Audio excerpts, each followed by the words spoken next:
Welcome, everyone, to tonight's episode of the AFK Podcast. I am your host, Afro Black, coming at y'all with yet another episode with my co host, Mr. Marcos Portrait. Say hello to the people. Yo, Yo! Fantastic. We got a. Shit. What's another fancy word for large volume, Carter? plethora. God damn it, Maybe we are. Nope, we can already use that. smorgasbord. Smorgasbord of articles for y'all tonight. Some quick.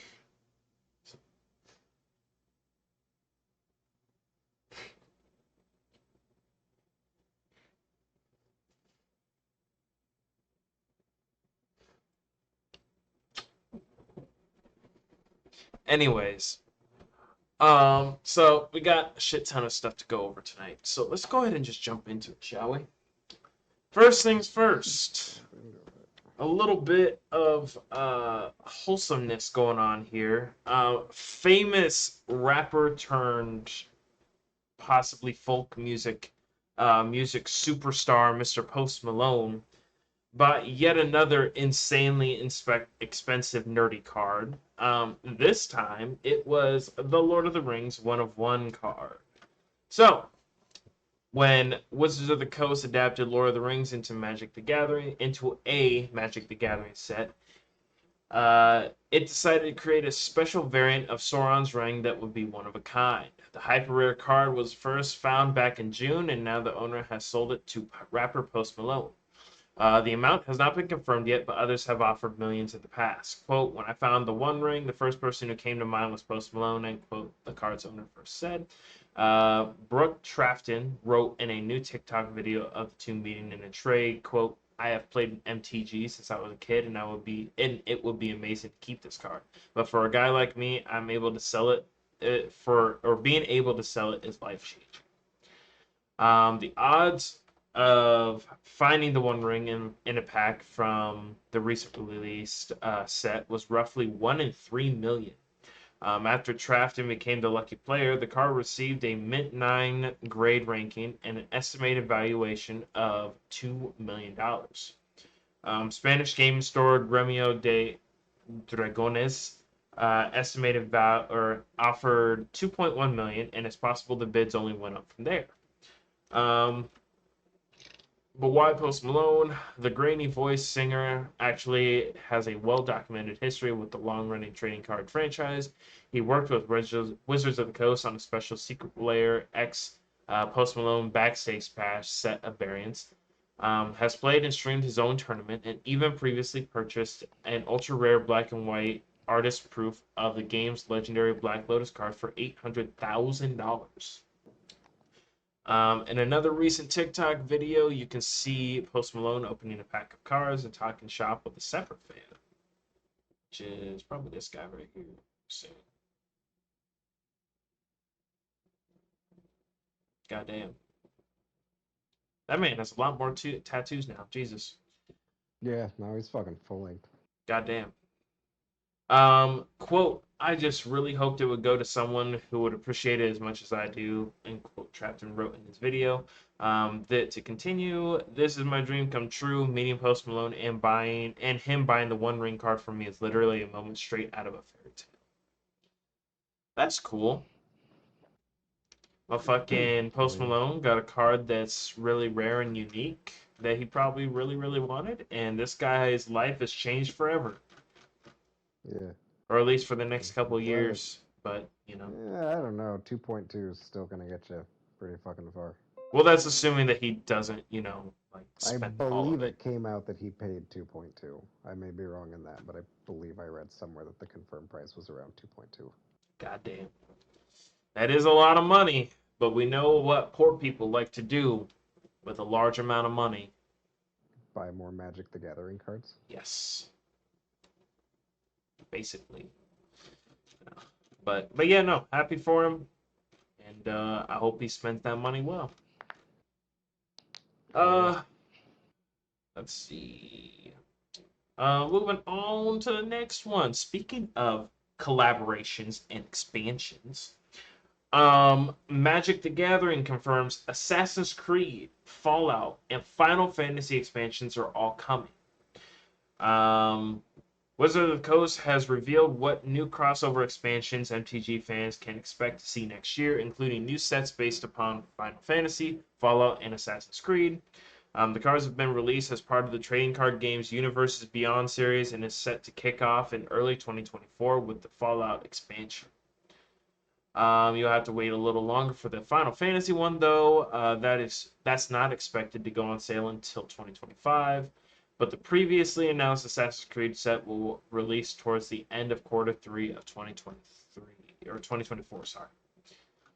The set will encompass each main Final Fantasy game that has been released to date, from the original Final Fantasy to the recently released Final Fantasy 16. Wizards of the Coast said in a statement, the set will also be available to play on Magic Arena. Other sets include Ravnica Remastered, Murders at Karlov Manor, Outlaws of Thunder Junction, Modern Horizons 3, Bloomborough, and Duskmourn House of Horror. Expect more details later this year. Let's see here. Earlier today... Wait, what the hell? Oh, that's wild.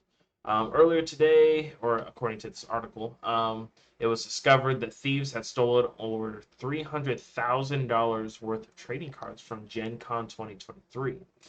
The alleged theft occurred at the Indiana Convention Center on Wednesday, on the 2nd of August, the day before the show opened. According to police reports, the suspects acquired the cards whilst exhibitors were setting up for the event. That's unlucky. Better security is needed. That's all I'm hearing. How you feel about that, Carter? You gonna be picking up some Magic cards, dude? I don't know. It's not really my thing, but we'll see. The Fallout stuff sounds pretty interesting.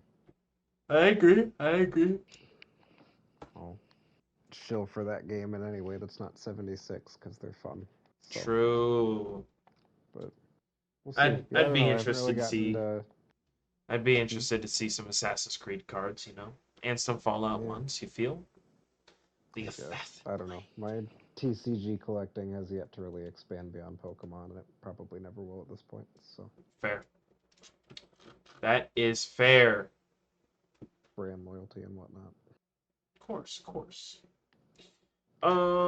Yeah. So you guys got that to look forward to. A bunch of kind of interesting, expansions. Sounds pretty interesting. Next one on the list. Let's see here. Remnant 2. The devs have released a statement as, can I please exit out? Thank you. Fuck off. Nope. Anyways, this article is about 5 days old, but take it what you will. Remnant 2 devs promise free additions to the games as the RPG crosses 1 million sales in just days. Remnant 2 developer Gunfire Games says the massively improved sequel has now sold 1 million copies in just 4 days, and as I work through my second campaign clearing the co-op, I can see why. This figure comes from a small caveat since Remnant 2 was playable more than 4 days ago if you pre-ordered the Fancy Deluxe Edition. But its launch sales are still an explosive success. Gunfire CEO David Adams thanked fans in an announcement saying, this was a multi-year journey for us, and we couldn't be happier to see fans having such a great time with the game we put our heart and soul into. Publisher Gearbox also talked up the game's success, which has exceeded our expectations as a commercial and critical hit. At the time of writing, Remnant 2 is sitting at a score of 80 on Metacritic for PC and PS5, and 81 on Xbox Series X. See here, before the sales announcement, Adams took to Twitter to touch on the studio's immediate post-launch plans. Remnant from the Ashes saw multiple DLCs, and Gunfire has already committed to paid add-ons for the sequel through aforementioned Deluxe Edition, which comes with a boatload of promised content. On the back of this runaway launch, Adams says we are busy fixing issues in planning free additions to the game. As for DLC, we will put as much passion and energy into making them awesome. The original Remnant only got better over time, and it sounds like the sequel will do the same even after starting from a much stronger place. How you feel about that, Carter? I'm pumped. I've been fucking watching everybody. Oh, I guess I shouldn't say I've been watching people play it, but I've been watching people talk about it and review it and gush over it while I wait for my next paycheck to hit so I can scoop it myself. But it looks and sounds incredibly fun, and I cannot wait to be another voice to add to that cacophony of positive feedback. Yeah, that and Armored Core 6 sound fairly promising. So your boy will It's definitely gonna be be a trying. fucking busy ass month for games, dude. Like, But we're hitting that point where games are gonna start coming and not stop for a while. yeah, So we got Remnant, uh, Baldur's Gate, um, the one that you mentioned that I already forgot. Um, fucking Starfield's coming out soon. Spider Man's after that. It's gonna be crazy. And that fucking Mario game, the litany of Mario shit that's coming out. Mario. Beautiful. It's Yeah, going to be a it's the beginning busy of the later year. half of It's the the beginning of the year. quarter. It's beautiful. It's magical. But yeah, so good stuff. Look forward to plenty of content for that franchise coming up or over the next couple of like years and such. So that sounds pretty promising.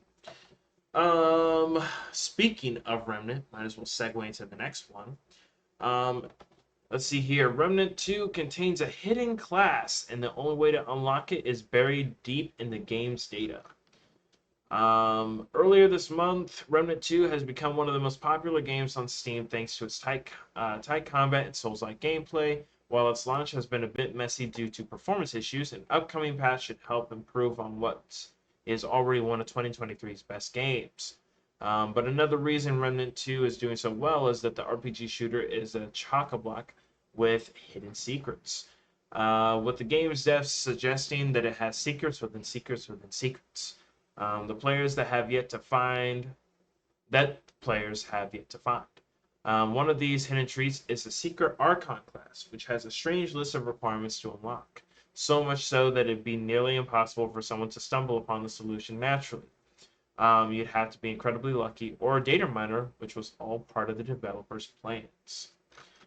As spotted by Forbes on July 28th, Remnant 2's principal designer Ben Curitin tweeted about the secret, saying that the players needed to penetrate the code itself to unlock the hidden class. We knew we couldn't stop data mining, tweeted Curitin, so we leaned into it and created an entire archetype that could be shared with the community once revealed by those with the ability to see between worlds. Um, Let's see here. In other words, the steps needed to unlock the class were buried in the game, and once data miners found it, they could share that info with everyone, letting all players access the secret class. If you were wondering how to unlock it, here are the steps courtesy of data miners. First, you'll need to level up 2 other classes and gather some items, then equip them all. Here's the list of stuff below, which is level the Invader archetype to 5 with the Hornworm skill activated. Level the Explorer archetype to 10 with the Fortune Hunter skill activated. Equip Leto's Amulet. Equip Amber Moonstone Ring. Equip Anastasia's Inspiration Ring. Equip Zania's Malice Ring. Equip the Black Cat Band Ring.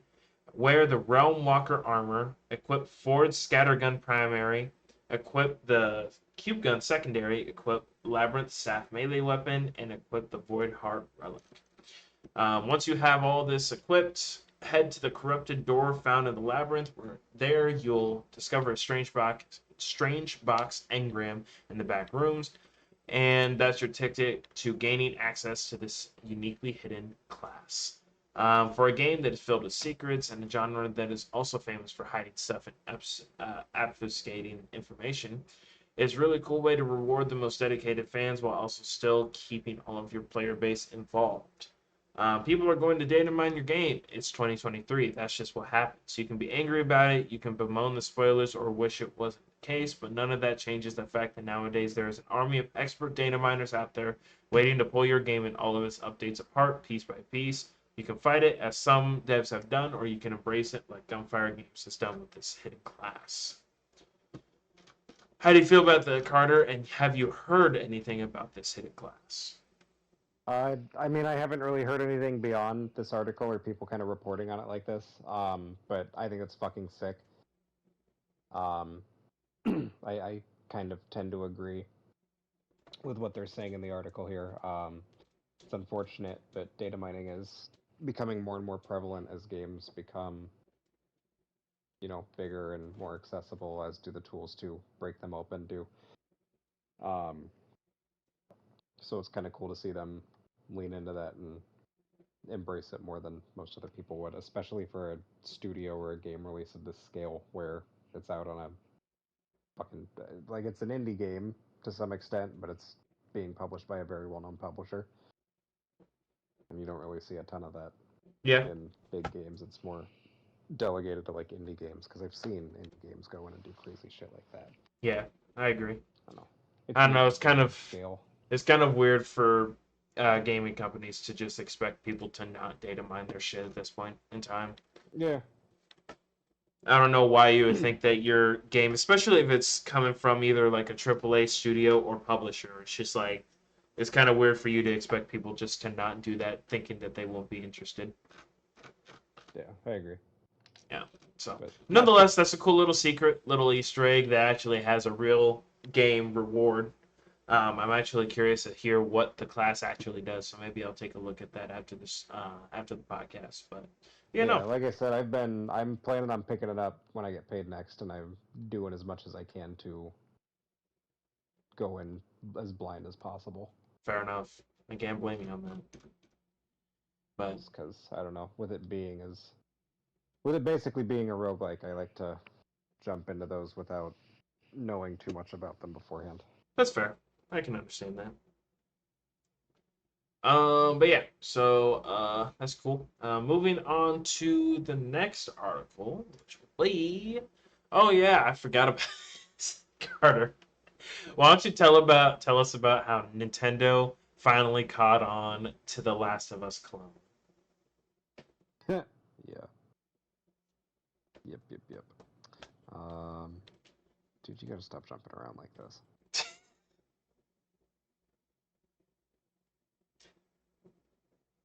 Where's it even at? Let's see. Like you Oh, were jumping way the fuck around.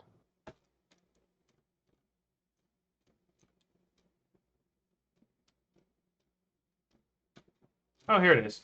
It's up past your Wonder Woman 3 article. It's like two above it, three above it actually.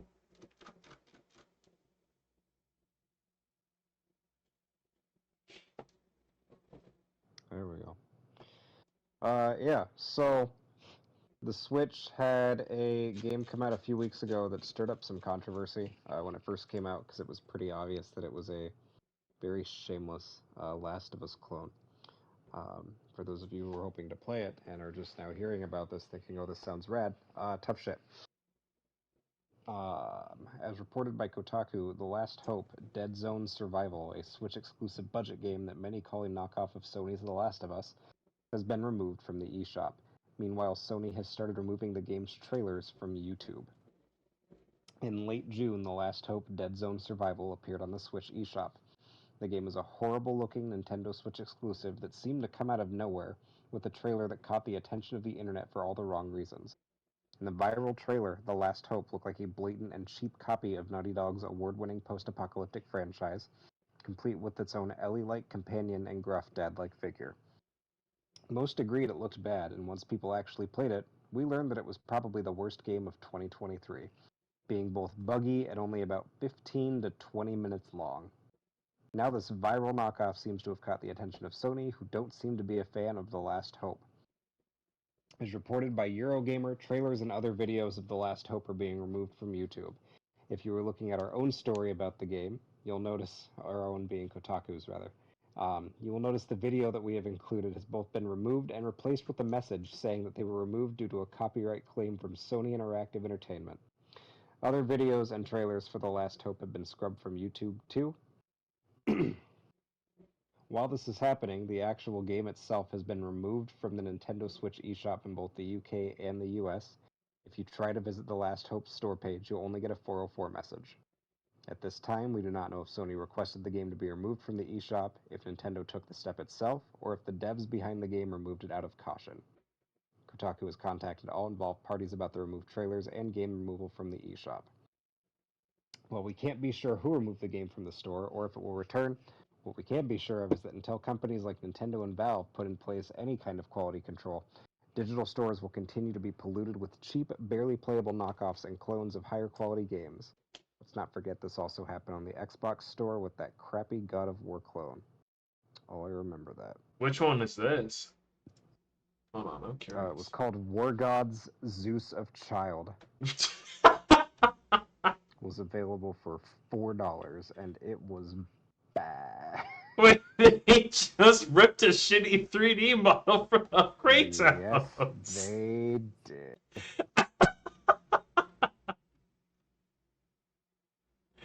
Holy It shit, this was is great. bad. That is great. Oh my god, that's fantastic.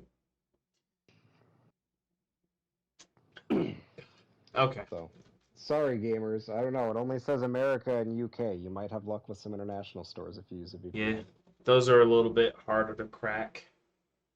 So, but yeah, no, I'm. If you are truly hankering for some mediocrity that's not The Last of Us 2.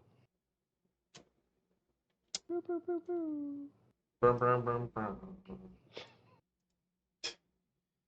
Oh Jesus. Yeah, no. I'm honestly not surprised they did that. And if anything, the only thing I'm surprised about is it took them this long to do it. Yeah, it was up for a while. About 2 months. Yeah, that's quite a bit longer than I would expect either Nintendo or Sony to let something like that stay up for. But you know, I've been stood corrected, so here we are.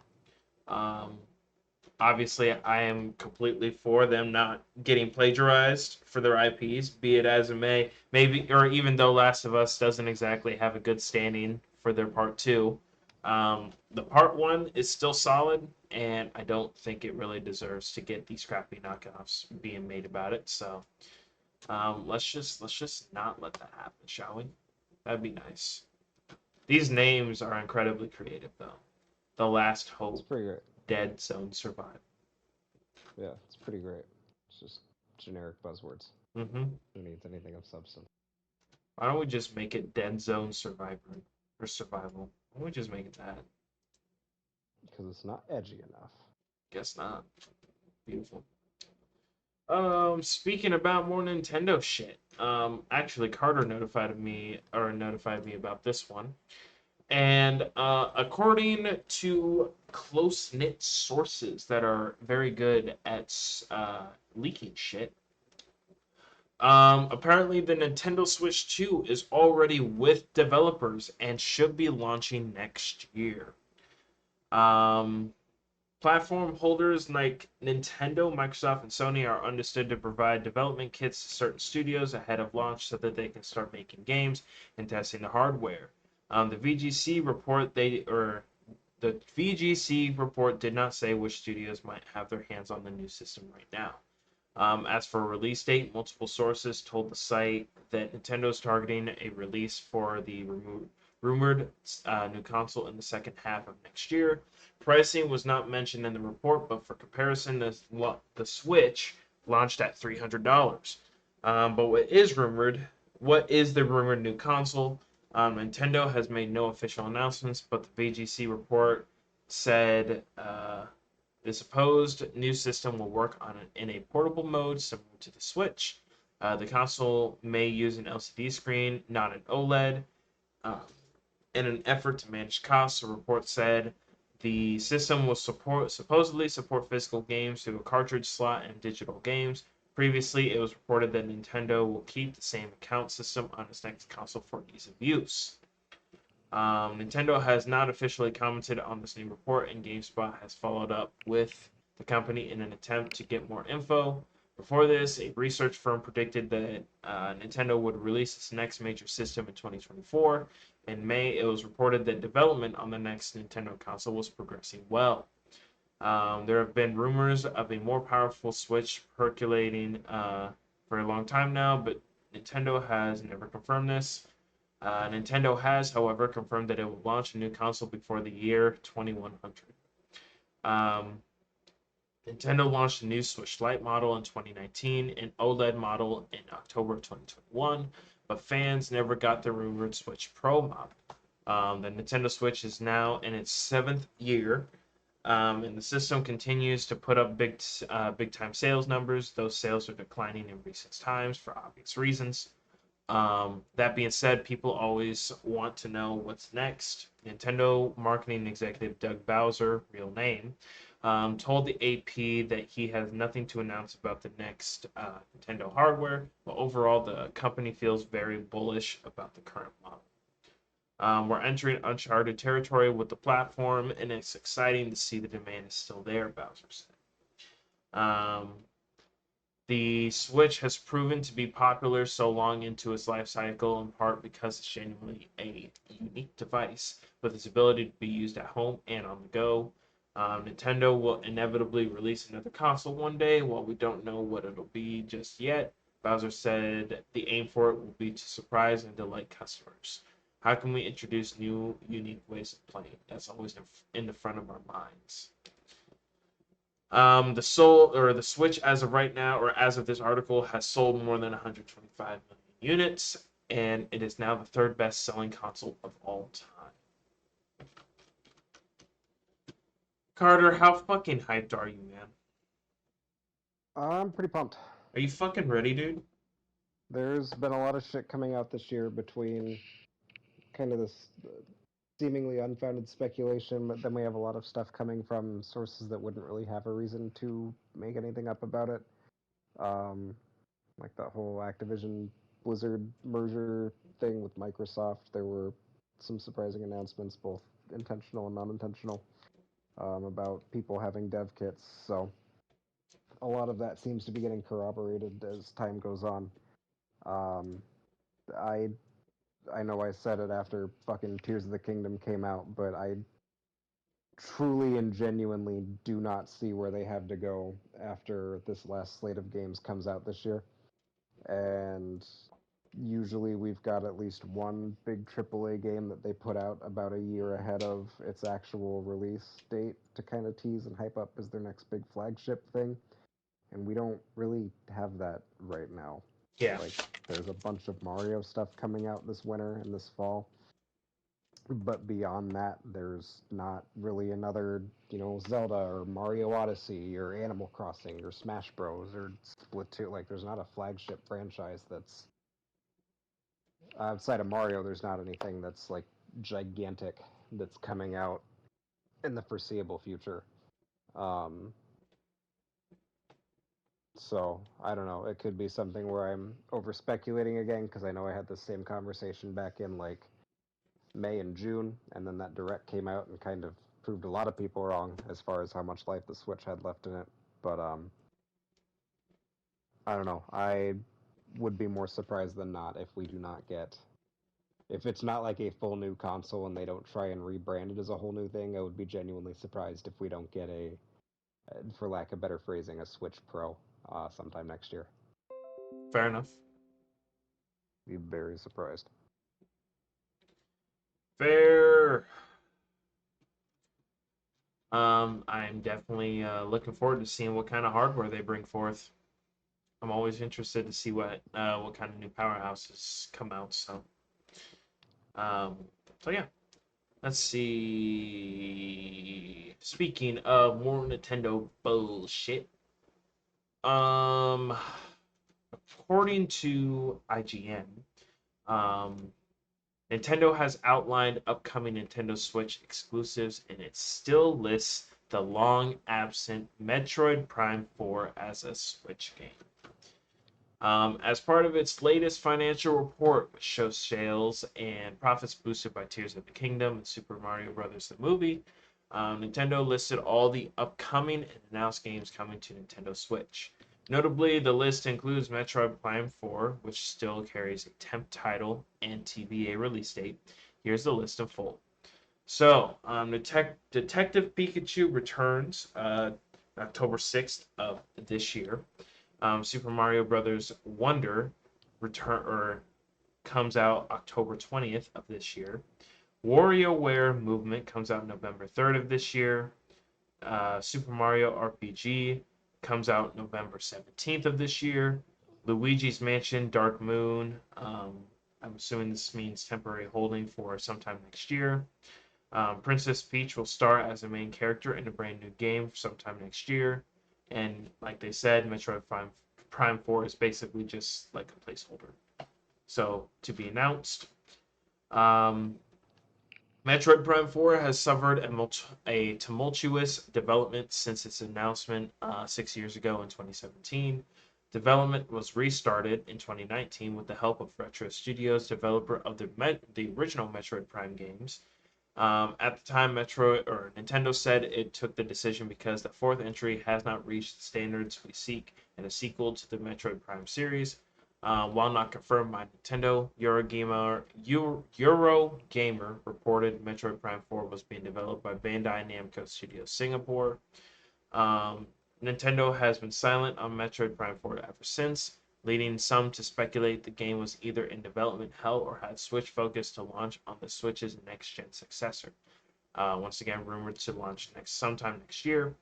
Metroid Prime 4 failed to show up during June's Nintendo Direct, but given Nintendo itself still lists the game as a Switch title, perhaps the company plans to re-reveal it later in 2023 as its final Nintendo Switch game and a next-gen console launch title. Much like Breath of the Wild was the last Wii U game from Nintendo, as well as a Switch launch title. Actually, I didn't know that. That's wild. Breath of the Wild. That's wild. What do you think, Carter? You think we're just gonna keep getting an infinite hiatus for Metroid Prime?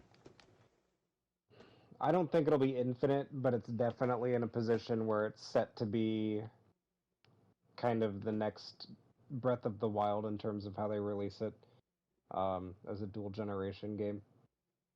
I think it's more likely than not that we see that at this rate, because I don't foresee it coming out this year. Otherwise, they would be riding that hype train into the sunset right now. Mm-hmm. I agree. Um, yeah, I'm definitely looking forward to another Metroid Prime game, but I'm just kind of like waiting at this point when they actually do the release trailer or the release date teaser or whatever. Actually seeing some sort of information on it besides, hey, it's still on our minds. It's a video game. It is indeed a video game, and it will be released at some point. Yeah. So, yeah. I don't know. I'm just not holding my breath. I'm just kind of waiting. No, that's. It'll be out when it's out. Yep, basically. I'm definitely not like just like fucking being stuck in anxiety ridden anticipation for the game. So whenever it's out, it's out. Um let's see. On to the let's see. This is the last bit of Nintendo news. So, Nintendo saw huge revenue and profit gains off the back of the enormous success of Tears of the Kingdom and Super Mario Bros. The movie. Tears of the Kingdom sold an impressive 18.51 million units as of the end of June 2023, Nintendo said. Reporting its financial results for the 3 months ending in June 30th, Nintendo said Tears of the Kingdom got off to a good start following its launch on May 12th, significantly increasing overall software sales, but also driving sales of the Nintendo Switch. In fact, sales of the first-party software this quarter reached its highest level for a first quarter since the launch of the Nintendo Switch back in 2017. Sell through of this one title constitutes approximately half of the first-party software sold this fiscal year, Nintendo said. Consumers who played the previous entry, Breath of the Wild, have been the primary driver, but as the weeks have passed, we have seen that a growing percentage of the purchases are being made by consumers who have not yet played that title. Um, Zelda wasn't the only big contributor to Nintendo's bottom line. The April 5th release of the Super Mario Bros. Movie was enormous. Nintendo said as of July 30th, a whopping 168.1 million people worldwide have now seen the movie. And as of July 26th, the global box office revenue hit $1.3 billion. That's the highest ever for an original film based on a video game, and the second highest for an animated film. This is helping us build a long-lasting affection for our Super Mario IP around the world, Nintendo said. The success of the Mario movie had the knock-on effect of growing sales of Mario games such as Mario Kart 8 Deluxe and the Mario merchandise. Thank God MK wasn't selling enough. I know, right? They really needed to boost up those numbers, didn't they? I don't know 20 people that own that game. The eternally popular kart racer shifted another $1.6 million sales during the quarter and has now sold an eye-watering 55.4 million units. Fucking stupid, man. Bro, but Nintendo is just pros at printing money, I swear to God. It's a 10-year-old game. And it'll probably go on to be in a 20-year-old game at this I rate. fully expect it at this point. Can't wait for season 5 of DLC. I know, right? Let's see here. By expanding the Nintendo IP in areas outside the dedicated video game platform, we create new opportunities for consumers to encounter Nintendo IPs, and this invigorates our overall business.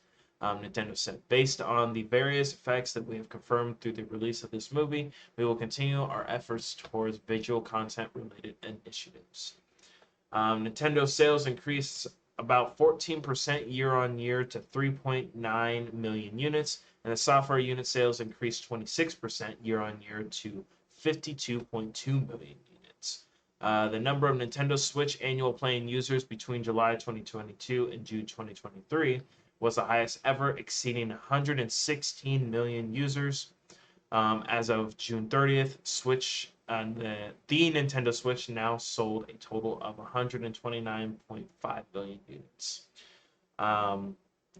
The end result is sales were up 50% year on year to 461.3 billion yen, or $3.2 billion for the conversion rate. And net profit was up 52% to 181 billion yen, or $1.2 billion. While the Switch enjoyed a shot in the arm thanks to Zelda, with overall sales in decline, thoughts have now turned to its successor. This week, Nintendo was reported to be planning to release its next-gen console in late next year. While we wait for that, it's worth considering the Nintendo Switch exclusive set to come out at the end of the console's life cycle. God damn, that was a mouthful, but Jesus Christ. TLDR, they printing money. Still. Yeah, that's it. Like that's it. They just know how to print money. I don't really know what else to say, because Jesus fucking Christ, they know how to market their shit. Nintendo is a piece of shit about certain aspects, but goddamn are they good at business. Indeed. But yeah, no, those numbers are insane. Even though Nintendo once again makes some very questionable decisions and is kind of like hard-headed about certain shit, I can't say that they don't know how to make quality games, because goddamn. Clearly. So yeah, round of applause to the devs behind Zelda that made it what it was. I'm glad that it was a huge success. I'm always all about AAA titles that come out that do fucking wonders, and help push a console to reach more hands. A bigger population on their online service is always a good thing. But yeah, that's all I really got to say on that one. That's just insane. Yep, 2024 is going to be a fun year. Yeah, for them, they're just like they're gonna have about 10 million of those money throwing or shooting machines, and just gonna be all around the fucking office shooting them off all at once that releases. Pretty much. Um, Pretty much. yeah. So a couple of quick ones would be. Oh, whoops! Don't do that, Isaiah. Let's see. Let's see. I don't know if you really wanted to delve into these all too much, Carter, but it looks like Jedi or Star Wars Jedi Survivor is supposedly coming to PS4 and Xbox One. Let's see, do they have a release date for that?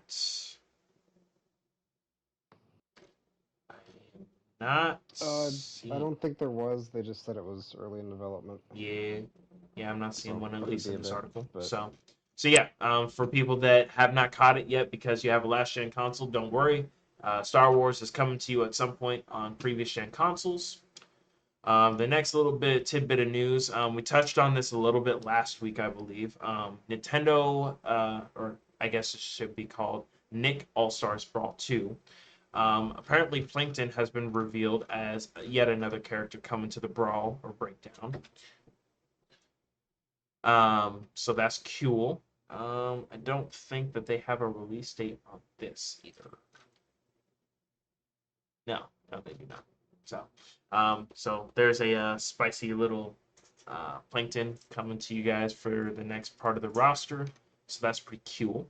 I honestly thought that he was already in the game, but I stand corrected. nope.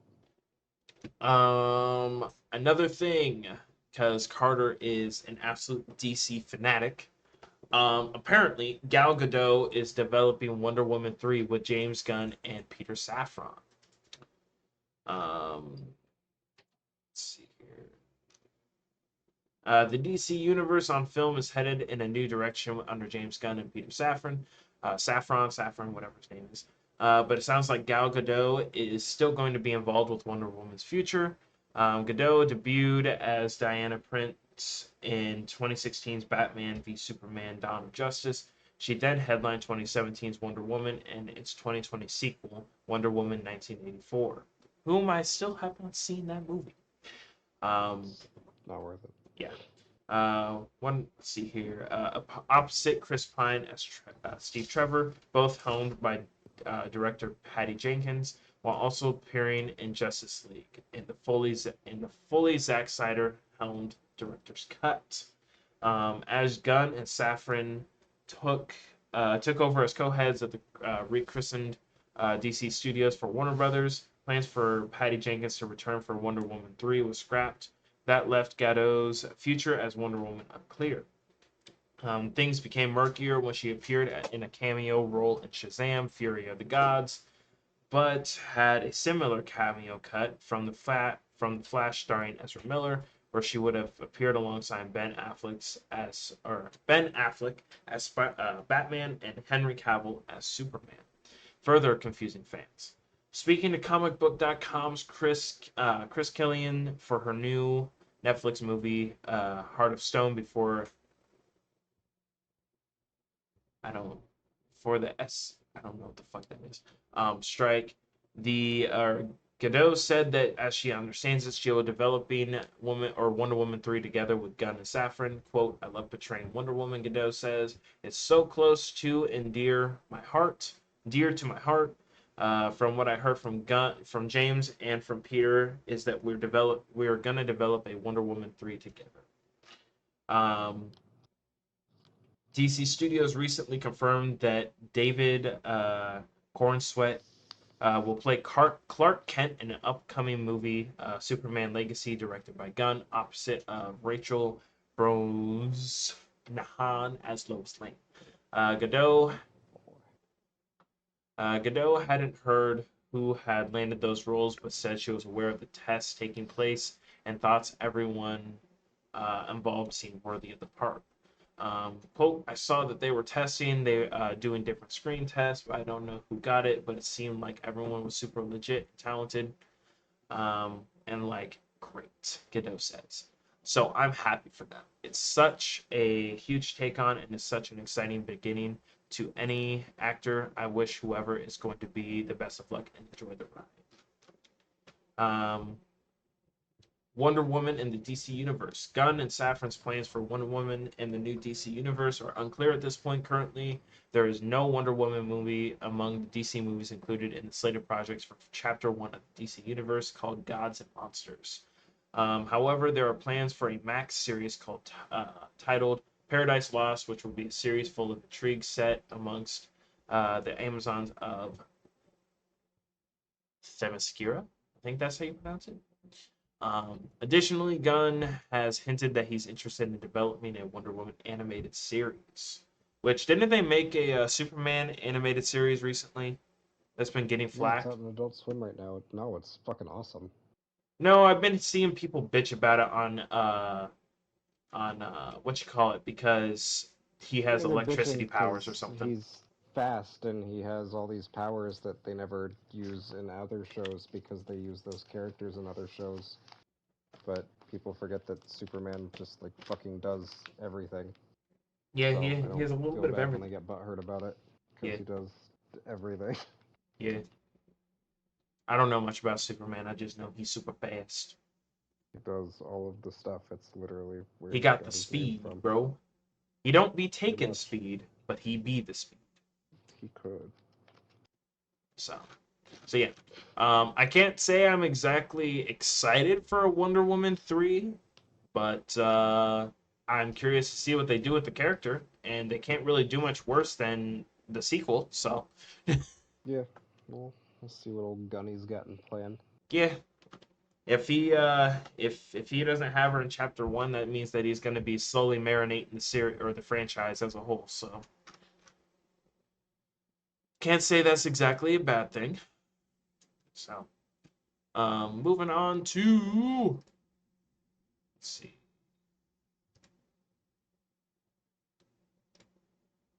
The hell? I guess I'll just go down the line. Oh, this is pretty funny.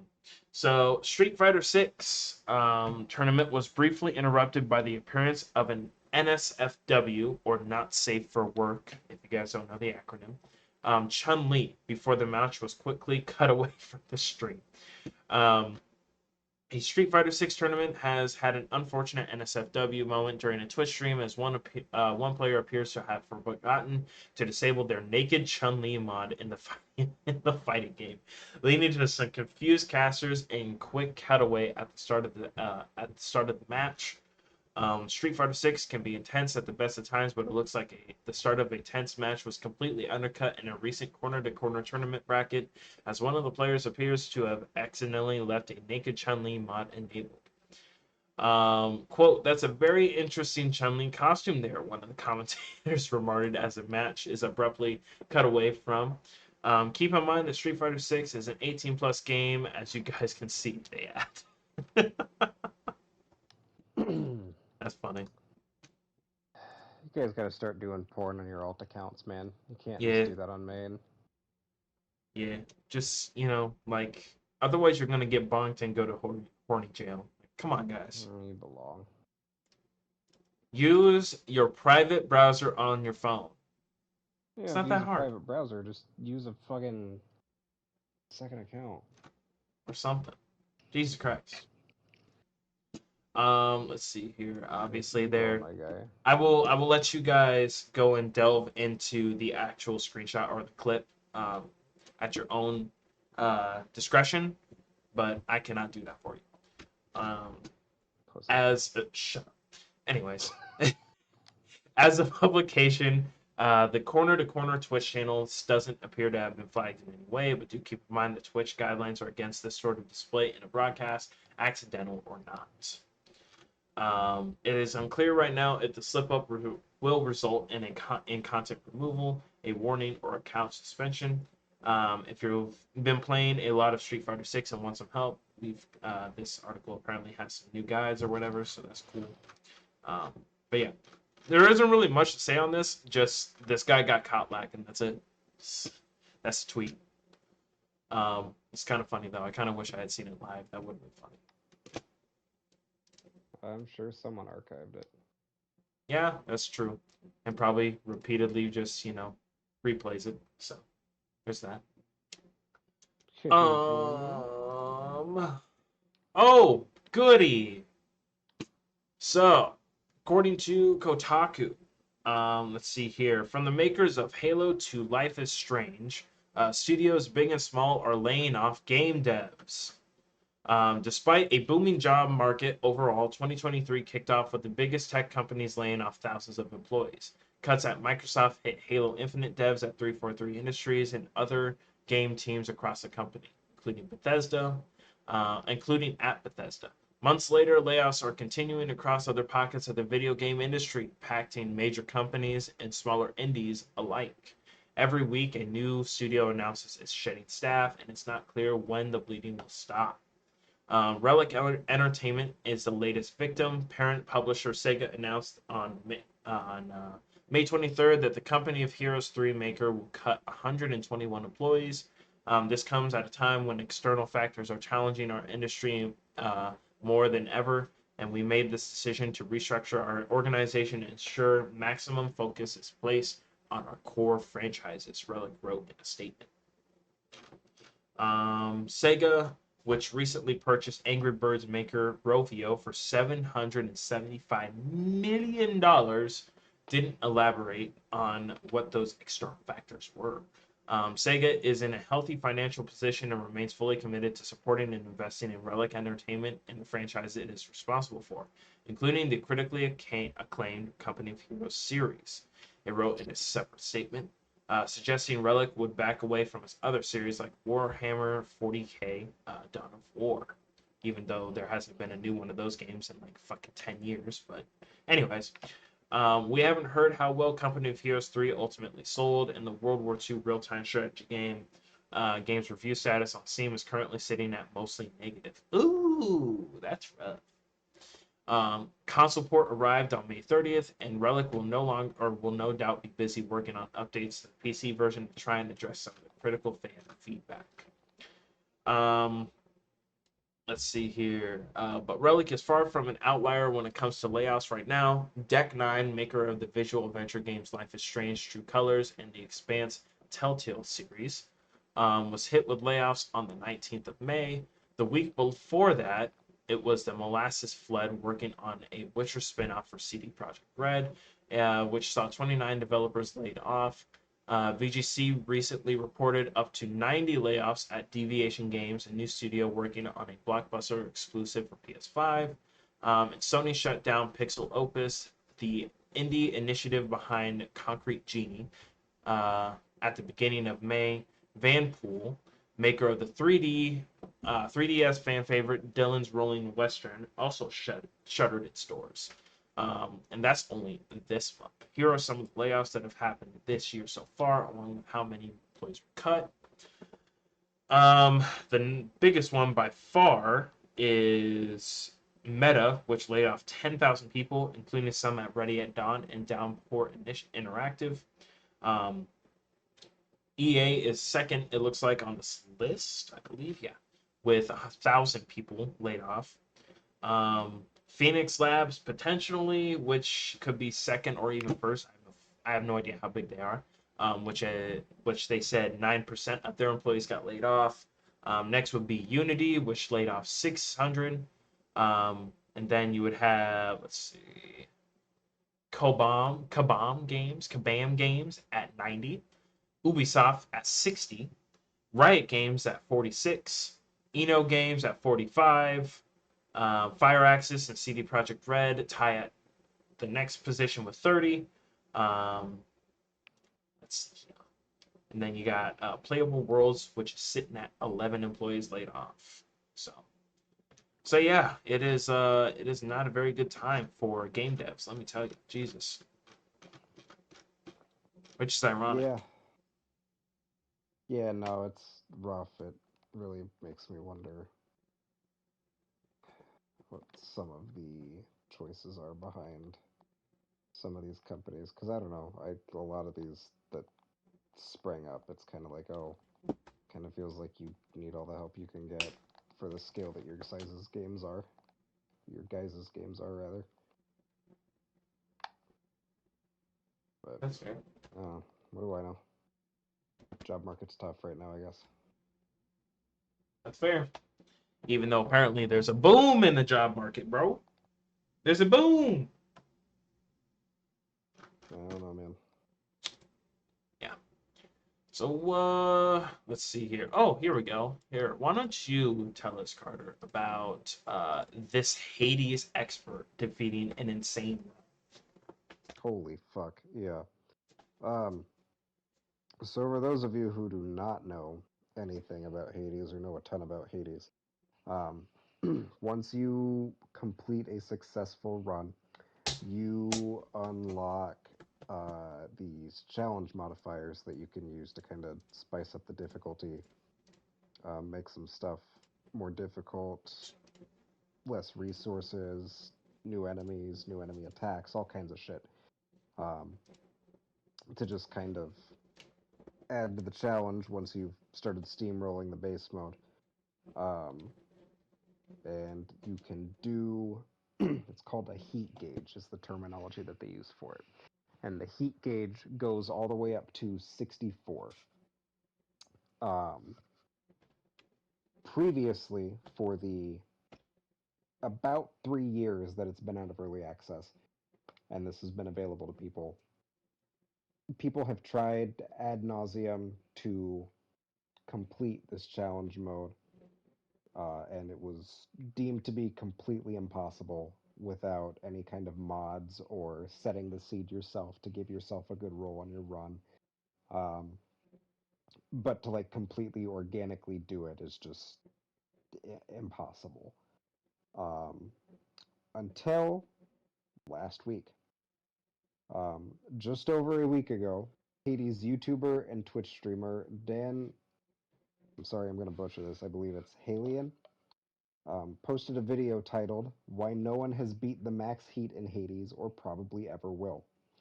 He explained why the challenge of completing a run with every single heat modifier, which I explained is the game's way of ramping up the challenge with additional difficulty settings, enabled, has been long considered to be impossible. In order to hit the maximum tier, enemies are stronger, faster, deal more damage, and appear in greater numbers, while every boss appears in a powered-up state with new, more dangerous moves. Meanwhile, the player has access to none of the incredibly powerful mirror talents that make Zagreus stronger, only to get one random boon option instead of a choice of three with each pickup. You must sacrifice this boon after each region, and you must play on Hell mode, meaning you lose temporary invulnerability after getting hit, opening you up to burst damage. Oh, and it's also timed. You have 5 minutes per area for a total of 20 minutes to beat the run. Oh, So, in addition to stacking the deck this heavily against yourself, you are on a 20-minute timer. That by itself puts it out of the run. That by itself puts the run out of the reach of most players, with even the top names generally considering pushing above 60 heat to be an unreasonable challenge. However, Hades is a roguelike game where your upgrades appear at random, something further exacerbated by something called the approval process modifier. That means you get just a single random boon instead of a choice of three. So you can't just be good, you need incredible luck on your side. Enter Angel. I'm not sure how to pronounce this one either, I apologize. Enter Angel 1C. The Hades challenge runner and speedrunner saw the gauntlet laid down by Halion in his video and clearly took it to heart. Not only did she manage to best the impossible, she did so with a healthy 36 seconds left on the clock. Perhaps even more surprising is that she says the perfect run came after just 1 hour of attempts, constantly resetting the run to get the ideal start. As Jade herself puts it, that's, quote, 51 minutes of attempts to get luck that is arguably unachievable in thousands of hours, end quote. beautiful.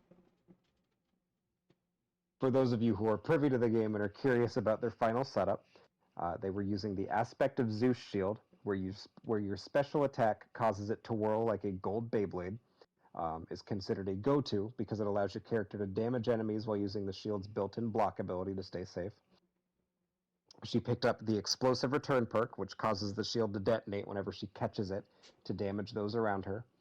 and the Zeus upgrade that makes lightning bolts hit foes during the spinning attack, combined with a jolted effect which causes shocked enemies to damage themselves when they attack.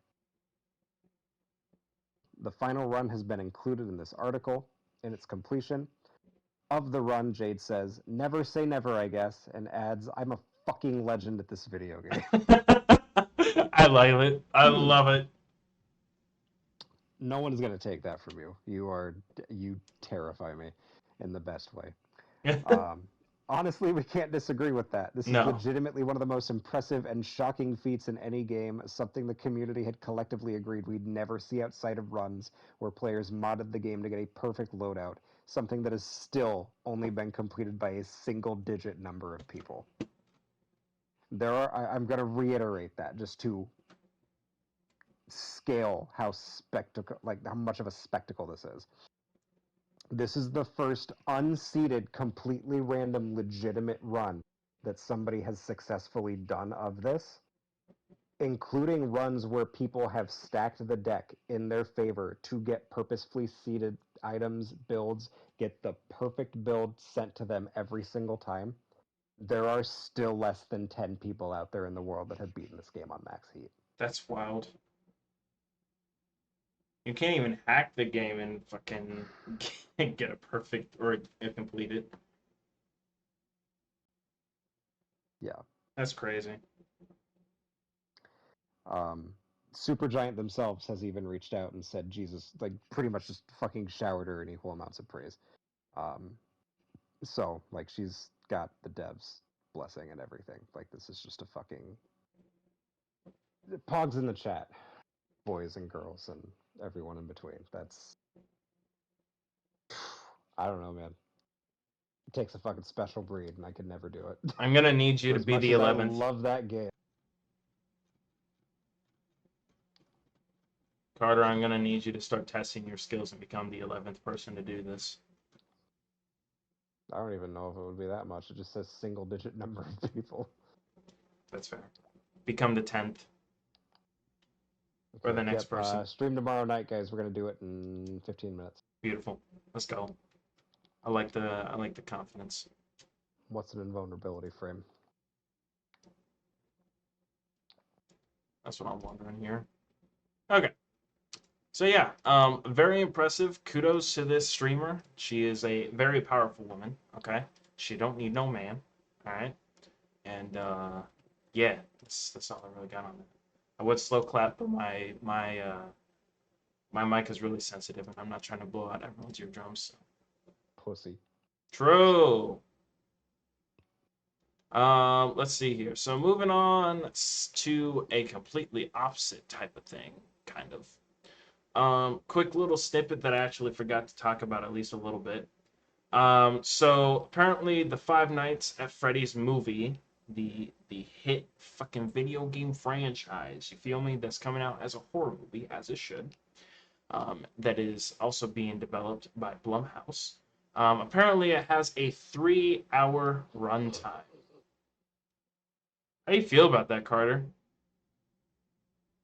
Unless they want to go super true to the story and just like, because I don't know, like I'll back that up a little bit. For those of you who are not privy to it or care about it, the lore of those games is the most needlessly batshit for the sake of being batshit thing in any video game that I have ever seen. Like it gives Kingdom Hearts and Metal Gear a run for their money as far as convoluted franchise storylines go. Um, and they have stated part of the reason this movie's been in development for almost a decade.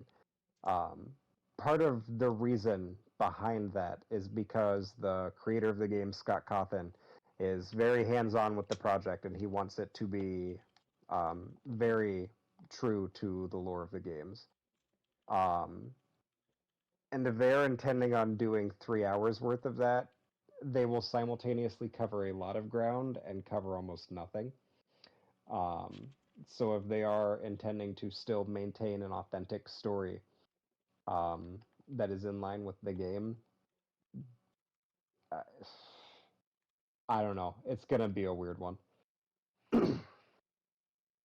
Like there is so much shit in each game after like starting with the second one that I feel like they're going to need to explain because the big bad guy is the bad guy from the third game, whose name is Springtrap, and they are like starting the fucking movie series by introducing this guy who didn't show up until the third game.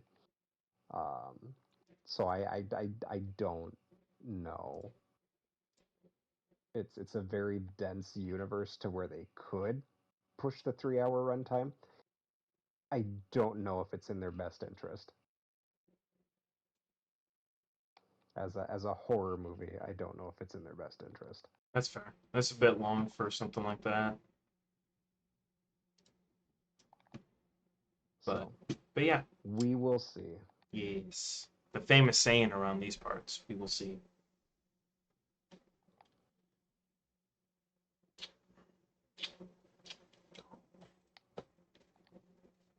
All right. Next article would be speaking of spooky, scary stuff, right? Vampire Survivors director's cut seemingly confirmed with 10 new characters and 300 chickens. I don't know what the fuck that's supposed to mean. Anyways, Mean the story. damn thing, I'm telling you. Fine.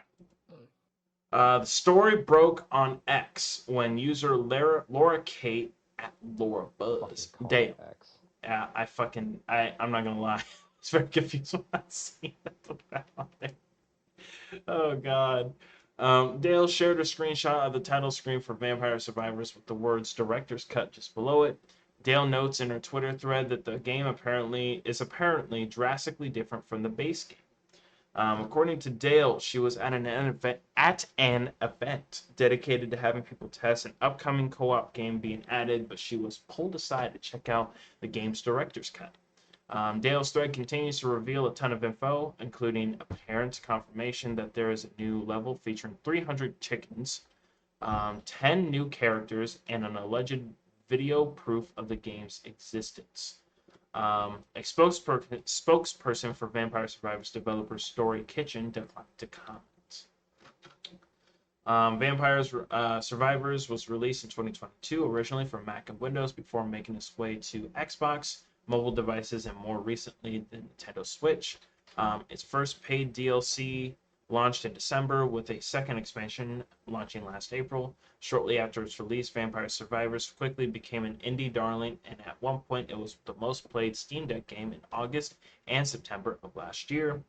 Additionally, Story Kitchen and Vampire Survivors creator Lusa Galente uh, announced in April that it was adapting Vampire Survivors for a small screen.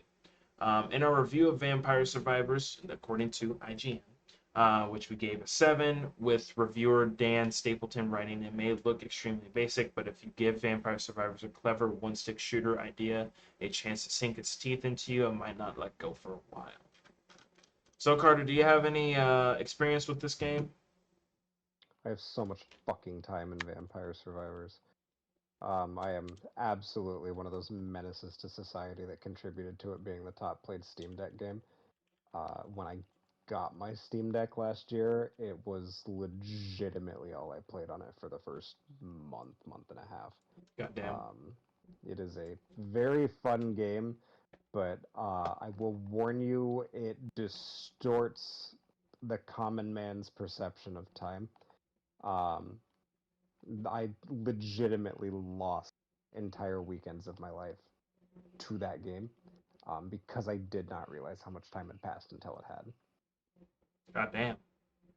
It is, it's a ton of fun. Highly recommend it. It's max price. Base game is like $5. It's free on mobile. The DLCs are like $2 or $3 a pop, and they add a ton of shit.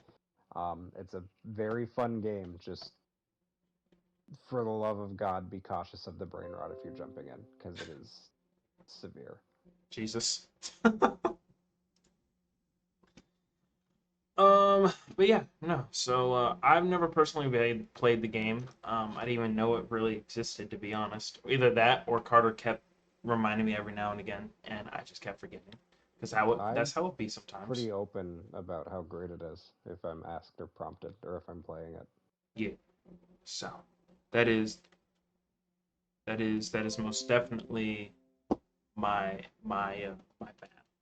So, but nonetheless, if you're saying it's a good game, I may have to give it a peek. You feel? See what's going It's on fun. with it. So Like I said, dirt cheap. fair enough. Let's see here, Carter. Why don't you tell us about the latest reveal for Dead by Daylight's DLC plan? Hells yeah. Dead by Daylight has confirmed Alien DLC, and fans are taking it incredibly well. Um, Announced 5 days ago as of this article, so August 1st. Excuse me. Dead by Daylight is crossing over with Ridley Scott's Alien franchise, and its player base is overjoyed.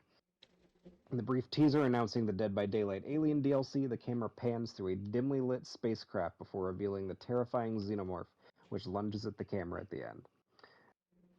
The writer of the article writes, as a Dead by Daylight player and a massive horror fan, I'm super excited to see what sort of abilities the xenomorph has, and whether Sigourney Weaver's Ripley will be the next survivor. Her cat is in the teaser, so I have high hopes, but I was not prepared for the absolute party that is happening in the community subreddit right now. The xenomorph is incredible, says Martini Police 21 in a comment currently sitting at 600 upvotes. If we get Ripley, I'll genuinely explode. DBD community is about to have another meltdown, and rightly predicted. A Redditor named Ellen Ripley, who I can only assume has been waiting a long time for this exact moment, simply said, I am freaking out. Others are a bit more cautiously optimistic about Dead by Daylight's stab at the Alien franchise and whether it'll be worthy of the legendary IP.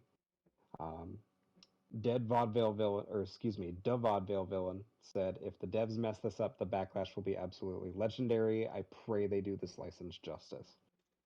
Half-Baked Pizza Pie echoed this sentiment by saying, God, I'm so scared, what if they make it lame?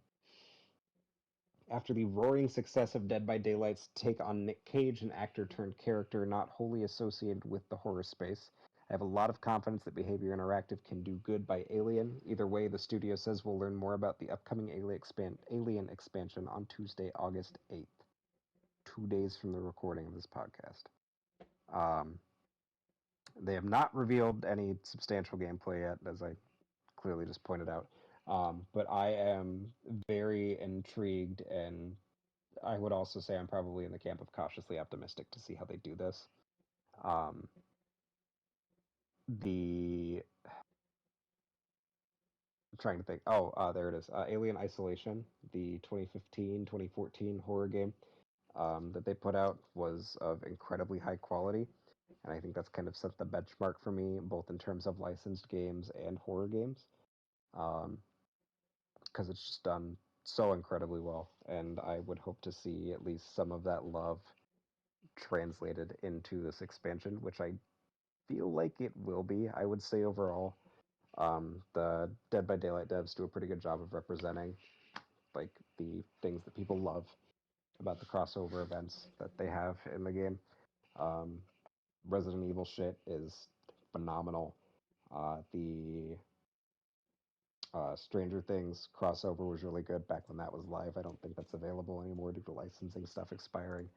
Um, they've got Ghostface from Scream. They've got, obviously they've got Michael Myers. That was kind of the first big one. Um, and then some of the heroes as well. They've got Ash from Evil Dead. Um, they've got a lot of the protagonists from the earlier franchises that I've mentioned as well. And they do a pretty good job of kind of translating who they are as characters into a really tightly knit and overall pretty well balanced PvP game. I would very much hope with a fucking juggernaut like Alien, they would treat it with the same level of reverence that they have for the last 8 years that this game has been out at this point, 7 or God 8 years. damn. I can't believe it took them this long. I want to say it was 2015 when this first came out. Dead by Daylight, that is. That's crazy. So I don't know. Like, I don't really have any fears that they're gonna do the uh the franchise just or like unjustice or whatever. Yeah. do some 2016, injustice. excuse me. But my thing is, right, is you can't really say that you're scared that Dead by Daylight is going to do the franchise as a whole a disservice when most of the games outside of the one Alien game that came out in 2016 has kind of just treated the franchise like mid at best and on Do average you want probably to subpar. Oops. do you want to guess who made those mid Alien games? Oh, Jesus fucking Christ. Was it You their want to guess? devs? Was it Dead by Daylight's dev? Nope. Uh, It is everyone's favorite Gearbox Studio exec, Randy Bobandy Pitchford, oh, beautiful. and also Gearbox. I guess. I guess Randy Pitchford didn't make the games, but he funded them. That to say, there is a very interesting conspiracy theory about the game Alien. I want to say it was Aliens Fire Team. Fuck, what's the name of the game? Is it the one that most Um, recently came out? no, it Turn-based was one? one back on the PS3, Hmm. and it was supposed to be this giant, like, oh, alien Colonial Marines. Oh, Um, it was supposed to be this giant, just fucking landmark AAA game that was supposed to like completely reset the cultural like zeitgeist as far as how people feel about licensed games. Um, Trailers looked amazing. Early access gameplay looked amazing. All the stuff that was running an engine just looked phenomenal, especially for the hardware it was on at the time. Um, and then the game came out, and it looked really bad, yeah, no, and it it was was trash. really bad. But around that same time um, that game came out was around the same time that they started developing Borderlands 2. So the conspiracy theory, and I'm going to firmly state that it is a conspiracy theory because there's nothing to prove this either way. But the theory is that they funneled money out of that game to go into Borderlands 2 and just left that game to rot for their own IP. Beautiful. Amazing. Again, that I can't stress that enough. For legal purposes, it is strictly a theory.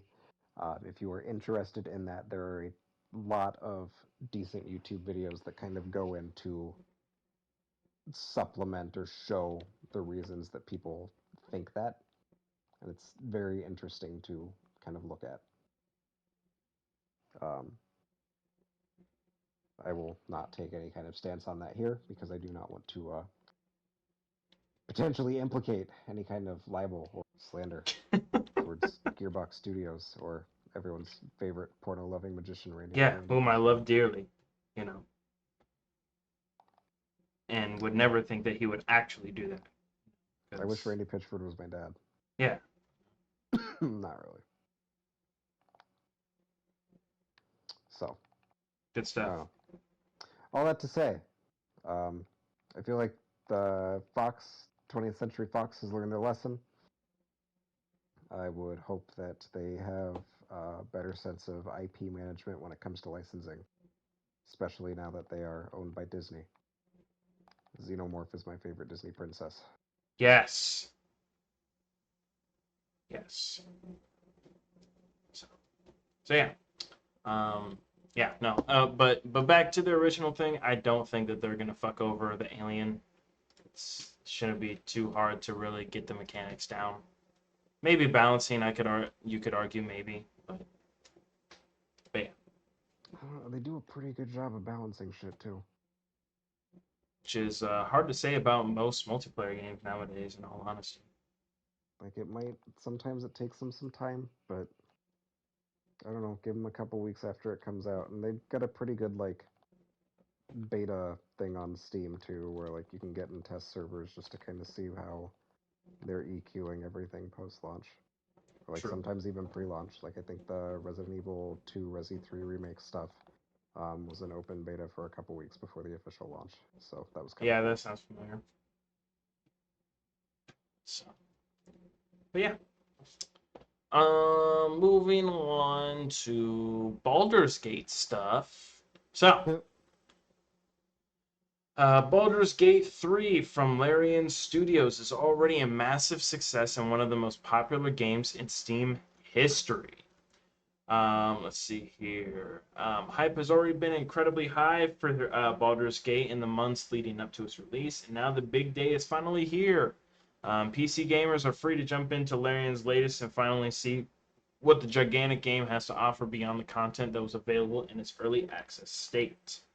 Baldur's Gate has been available in early access since October of 2020, giving players a taste of what they could expect from the final product. Baldur's Gate 3 was reasonably popular in early access, but its full release has seen the ambitious RPG absolutely explode in popularity. Um, at the time of this writing, which was 3 days ago, the Baldur's Gate 3 concurrent player count record on Steam is a whopping 403,000 players and climbing. Um, the number gets bigger with each refresh of the page, and one has to imagine it will grow even more once people get off work and get the game downloaded. Baldur's Gate 3 is so popular on the platform that or in fact, that Steam has or seems to be having problems for some users who are trying to download the game. Right now, it is the 18th place for all-time concurrent players on Steam. Taking or something to take into account is Baldur's Gate 3's gigantic file size, with the game clocking in at about 122 gigs. And since preloading was impossible, it's likely many more potential Baldur's Gate players haven't been able to even jump into the game yet for themselves. Considering this, it will be interesting to see just how much higher the game's concurrent players count can climb. It seems unlikely that it will chase games like CS:GO or PUBG, but it could still get a lot bigger. Baldur's Gate 3's Steam concurrent player count is an indication that the game is already a huge hit for the studio, especially when one considers that the game is available on more storefronts than just Steam. With the GOG versions also available for purchase, not only that, but the game will become available to an even wider audience in just a month's time, as Baldur's Gate 3 will hit PS5 on September 6th, giving console players a chance to see what all the fuss is about. Unfortunately, the Xbox version is currently still without a release date, so there's no telling when fans on that platform will get to play the game. However, anyone with a powerful enough rig can play now, and those on PlayStation can mark September 6th on their calendars. So, that's pretty cool, you know. I'm happy that the game is doing fantastic, popularity-wise, getting that money, you know. I would like to clarify some of the verbiage in there based on other sources that I've heard stories or the story from. Not only were people struggling to download Baldur's Gate from the amount of people that were trying to download Baldur's Gate, they were struggling trying to download anything from Steam at all from all of the people trying to download Baldur's Gate. That's beautiful. That is crazy. So, cool games are cool. But yeah, so this is pretty good. I'm happy for the devs. It's been a long time coming. They've been in early development since 2020, so almost 3 years, right? Or was it? No, yeah, almost 3 years. Yeah. So it's crazy. It's insane to see the final product that they've got after just that amount of time. Yeah. Did you plan on picking that up too? Oh yeah, 100%. Oh yeah. So you got like 5+ games sitting on your wait list. It's gonna be a busy ass year for Carter. Goddamn, this man's ready though. You can I'm tell. so fucking ready. So, let's see here. This is basically the same thing. So, skip that one. Apparently, or another quick snippet. Actually jumping back over to Nintendo, Pokemon specifically. There's going to be a Pokemon Presents coming out on August 8th. at 6 a.m. Pacific Standard Time. It'll be a 35-minute show with Pokemon news and updates. Let's see. So there's that. Apparently, Resident Evil 2's remake is now the best-selling Resident Evil game ever. It has sold more copies than any other title in the horror franchise's 27-year history, after passing 12.6 million cumulative lifetime sales across console and PC. How you feel about that, Carter? That's solid? That not solid? That's a banger? Is that a miss? What's going on? It's pretty rad. It's a good game. Oh yeah. Let's see. No Resi 4, but good game. Oh, this one's funny. Carter, why don't you tell us about GameStop's latest stance on crypto? It's bad. How Pretty bad is it? Video game retailer GameStop is pulling the plug on its cryptocurrency wallet just over a year after it first adopted them. From IGM.com, according to a notice on GameStop's Web3 hub, the company is removing its wallets from the market on November 1st of this year due to, quote, regulatory uncertainty of the crypto space, end quote. Customers will be able to recover their account in compatible wallets as long as they have access to their secret passphrase to unlock it. Excuse me. GameStop first entered the crypto space last May with its self-custodial crypto wallet system, and not long after launched an NFT marketplace through Australian blockchain startup Immutable X. The NFT storefront received immediate criticism at launch for its weak offering of interesting NFTs and a seeming lack of money to be made, as well as reportedly selling NFT games without the permission of their creators. The company continues to run the NFT storefront even as it winds down its crypto wallet. However, it appears to have stagnated after GameStop said in an earnings call last December that it would be paring back these ventures as well after another quarter of massive net losses. Notably, company CFO Diana Zahid Jajeh, sure I butchered that, who describes herself on LinkedIn as a decision maker for key business strategies including NFTs, digital wallet, and crypto initiatives at GameStop, resigned last week. And just a month earlier, the company terminated Matt Furlong, the now former CEO, who similarly drove a number of initiatives. Furlong has been replaced with Chewy founder Ryan Cohen, who has been a key part of the company's last few years of struggle with both finances and identity amid a slow decline of brick-and-mortar game retailers. Goddamn. So they said crypto's bad, fuck everyone who jumped on this, and they fired them. Jesus. Back to more important news really quick about Baldur's Gate. So according to this was posted actually earlier today. The concurrent player count for Baldur's Gate 3. Oh, you fucking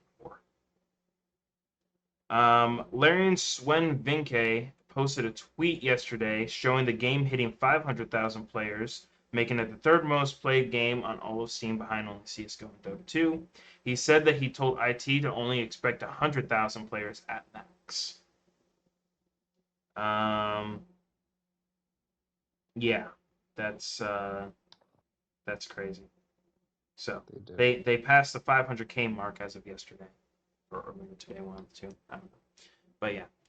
As for the crypto thing, I think most people could have told them that the NFT bros were just basically saying, or just trying to get away with like a free wallet or a free bag, you know.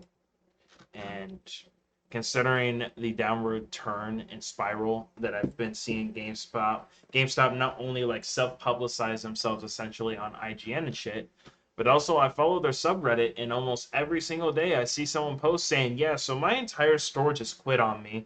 I'm just an associate salesperson. I don't know what the fuck to do, and my district manager isn't answering their phone. It's the GameStop is basically becoming a shit show. That's all you need to know. It's bad. Yeah, they have definitely definitely went down the ranks in terms of cool, okay corporations, to say the least. So yeah, On to the next little snippet of news. Apparently, EA is starting to officially talk about the next major release of Battlefield.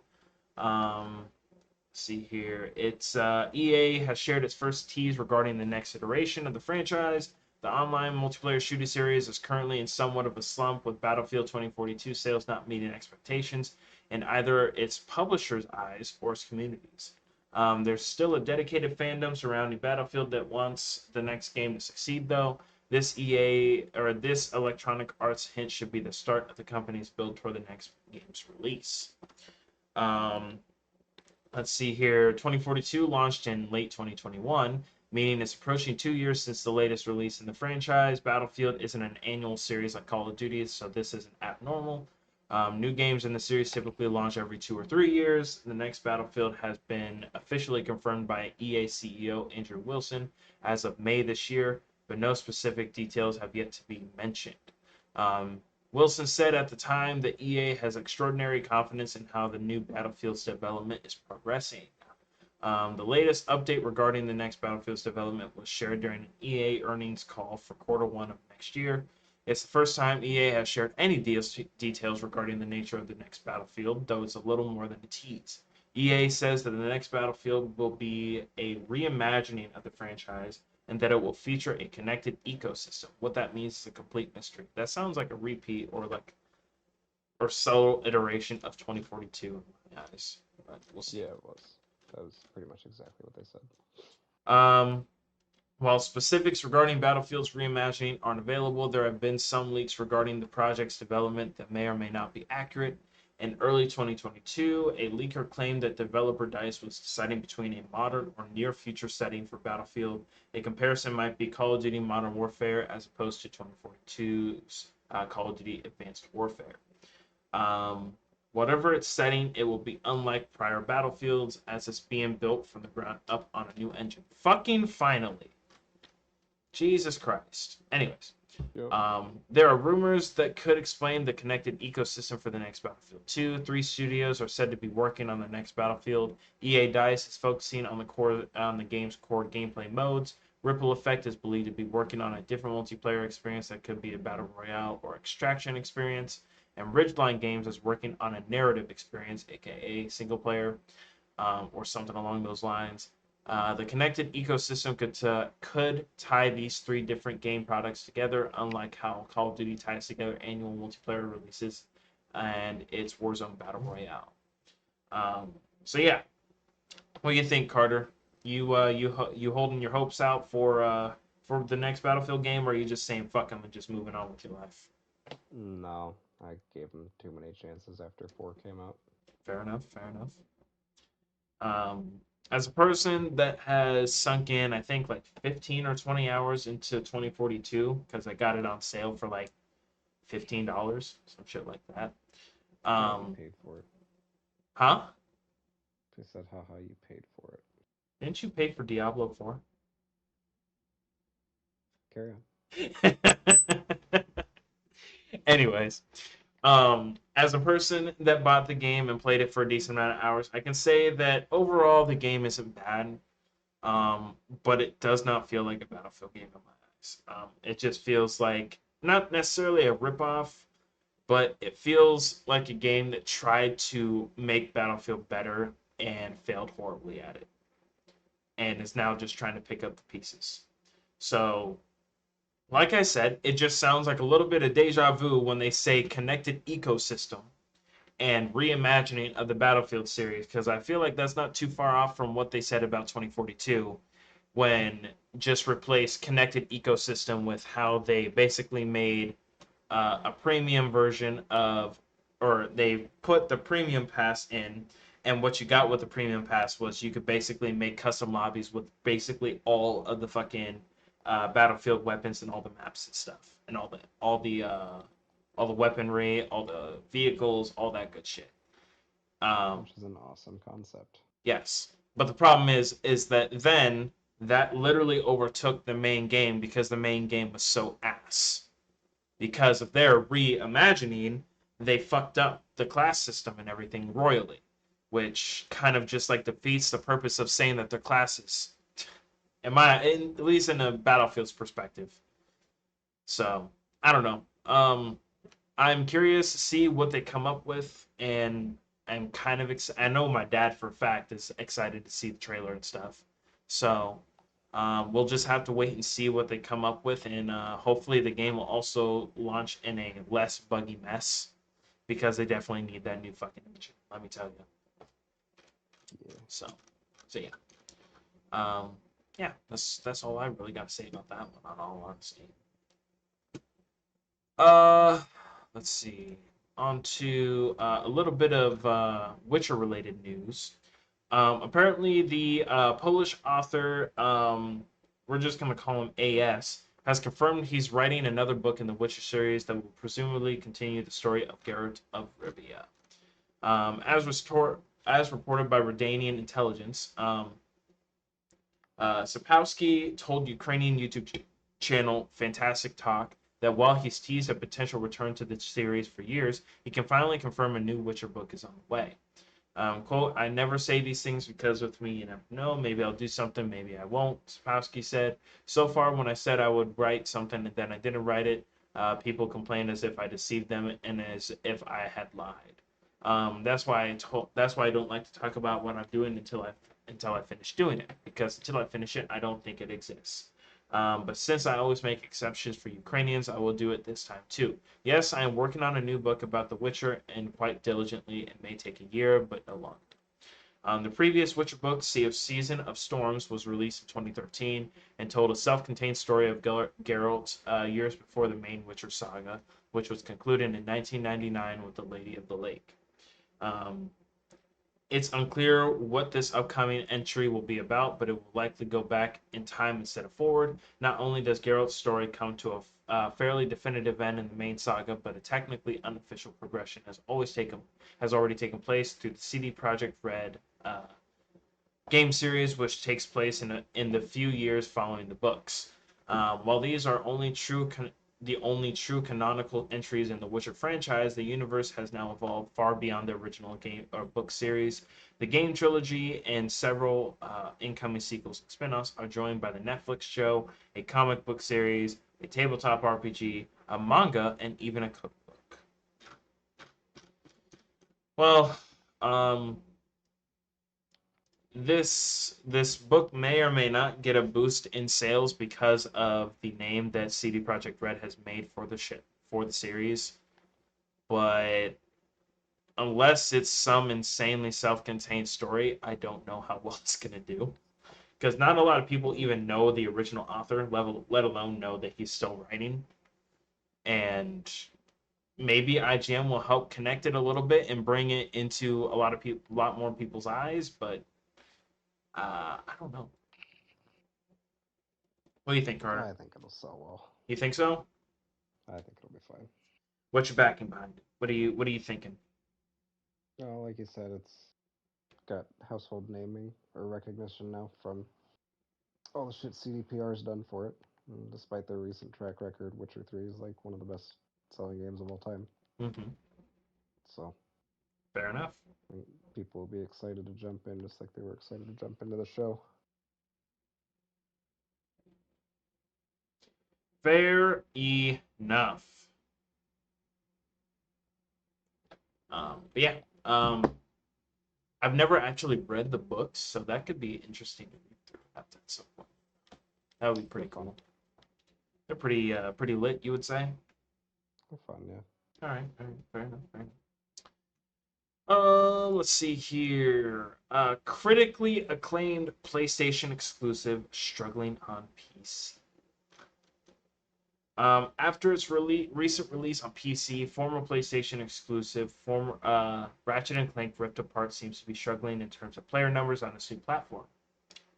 The game's PC release date was first announced earlier this year, but it seems not all players have immediately jumped at the chance to play the critically acclaimed title. When the game first released, it was a huge critical success with an exhilarating action scenes combined with its character-focused story being aspects that were particularly praised. The PC port of Rift Apart saw similar rave reviews, which was refreshing news in a year that has seen some disastrous ports, such as The Last of Us. Given how committed Sony seems to be to the platform, it's a strong sign that things are going in the right direction. However, as these players' numbers show, a good port doesn't always equate to huge sales. The player numbers of Rift Apart seem to indicate that the game so far has struggled to find a massive audience on PC, with an all-time peak of 8,700 players on release day. Up until now, Sony's strategy has been to wait several years to finally release the PC port. With the PS5 sales recently passing 40 million, it makes sense that the PC releases uh, would drop in players over time. With more gamers getting their hands on the console, many who wanted to play Rift Apart would have simply done so on the PS5. It will be interesting to see if this idea proves to be true with more future PlayStation ports. For context, these numbers make Rift Apart the fourth worst launch on. Uses? Oh, you took a bath, didn't you? You little shit. Yes, you did. That's funny. Let's see here. Fourth worst launch on PC out of the recent surge of PlayStation exclusive. Here's the full list of releases so far and the peak number of players they've managed to obtain. Number 1 being God of War with 73,000. Marvel Spider-Man Remastered coming in at second with 66,000. Horizon Zero Dawn with 56K. Last of Us Part 1 with 36K. Days Gone with 27K. Spider-Man Miles Morales at 13K. Uncharted Legacy of Thieves Collection at 10K. Rift Apart at 8,700. Helldivers at 6,700. Returnal with 6,600. And Sackboy: A Big Adventure at 600. Given the mass name recognition of Ratchet and Clank, it's not been pretty, even if it's not quite Sackboy: A Big Adventure territory of disaster. There are several possible reasons that PC players are yet to embrace the title. However, the game launching at a full price of $59.99 is most likely the culprit. It will be interesting to see how this release affects Sony's future plans on PC. Sackboy was a huge flop on PC, and as the numbers show, not every release has been a slam dunk for Sony. The company won't want to make a habit of low-selling titles, and likely won't stick with PC ports if the struggles continue with future games. Carter, are you surprised? No, not really. I'm kind of disappointed though. It's a What's really that? good game. Oh, just good. Yeah, that's fair. It's a good game. I just feel like they waited a little bit too long for that Yeah, PC port. you're expecting people to not have played it already after 7 years. That's kind of like a low Well, it's population not of even people. 7 years. It's a PS5 game. Oh yeah, that's true. Based off their usual pattern, I should say. Like if they were to Yeah, continue that, I should well, and I reform think that. part of what's kind of shooting themselves in the foot with that one is like the other games in that list. They're kind of standalone or at the beginning of a franchise, so it's relatively easy to ask someone to jump in. Um, Whereas Ratchet and Clank, you are asking them to understand. There was a soft reboot with Tools of Destruction, which was the PS3 game, but you're still asking for 15 years of storytelling to just be relatively glossed over and just jump into that new one head first. Fair. Whereas, like, God of War was also a soft reset for the series, but was also the entry point. Um, Spider-Man IP is new. Days Gone is completely new. Sackboy, it's a almost storyless 3D platformer, so you're not like I don't know. There's backstory investment that you're just kind of skipping. That's fair. That is fair. As for myself, I haven't played a Ratchet and Clank game in probably at least 10 years. However, I've heard fantastic things about it, so I probably will pick it up at Oh, some point. they're great. I'm just not gonna pick it up until it's on sale, more than likely, if I do pick it They up at all. That's fair. They're consistently solid. Insomniac knows how to make a game. Yeah, I agree. So But even if like if someone were to ask me, hey, do you think based off what you've heard, Ratchet and Clank is worth picking up at full price? I'd probably tell them yeah. I have no reason to oh doubt them. yeah, I don't know if I even paid full price for it. I didn't pick it up till like July the year after it came out. So, I see. but I mean, it's still fun. Fair enough. You stop freaking out. It was a damn bath. Shut up. Yeah. My dog is freaking out right now, and he needs to relax. Anyways, that's the last article I seen in the most recent ones for the ones that you posted. So, were there any others that you wanted to go over, Carter? um, see. Oh, just a really quick one. Bloodborne was one of the top played games on PS4 and PS5 in July of this year. God damn. Um, Sony, please make another Bloodborne game. That is technically your IP. So that is your trigger to pull, and I beg of you, please pull that trigger. But would you want True them to Trophy. force From Software to do that, and then them just be like, "Well, we're just gonna make a shit then"? Well, I, FromSoft doesn't make shit games. That's fair. I guess they do have a reputation to uphold, so that probably overtakes Yeah. being petty. So Um, yeah, just for some context, TrueTrophies.com gathers gameplay data from 3.2 million active PSN accounts to generate its top chart. Excuse me. While this figure doesn't represent all active users, it gives us a fairly good idea of what players are up to. According to this website, more players played Bloodborne in July than games like Dead Island 2, Exoprimal, Crash Team Rumble, the Dead Space remake, and the Final Fantasy Pixel Remaster Collection. For additional context, Bloodborne saw 20.32% more players than Dead Island 2 and 55.909% more players than Exoprimal. True Trophies claim that Bloodborne's players were just a hair's breadth away from some of this year's biggest hits, including Star Wars Jedi Survivors. However, the numbers don't appear to be phasing Sony, as the companies have no plans for a sequel. back. Again, I will state that people are playing Bloodborne, which came out in 2015, as much in 2023 as they are pretty much every massive AAA game that has come out this year. But no sequel, by the way. No sequel. No sequel. Fuck you guys is basically what they're saying. So, in case you are wondering how Sony feels about your feelings regarding Bloodborne, there you go. Yeah. Huff the copium. I've been doing it for 15 fucking years. Ape Escape 4 when? Never. Yeah, pretty much. Yeah.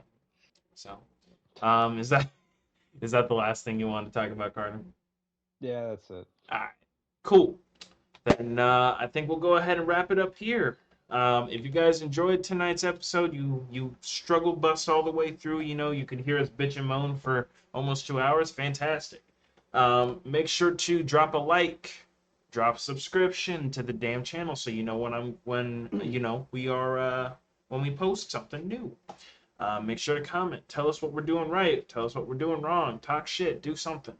Share the video if you're feeling extra peachy.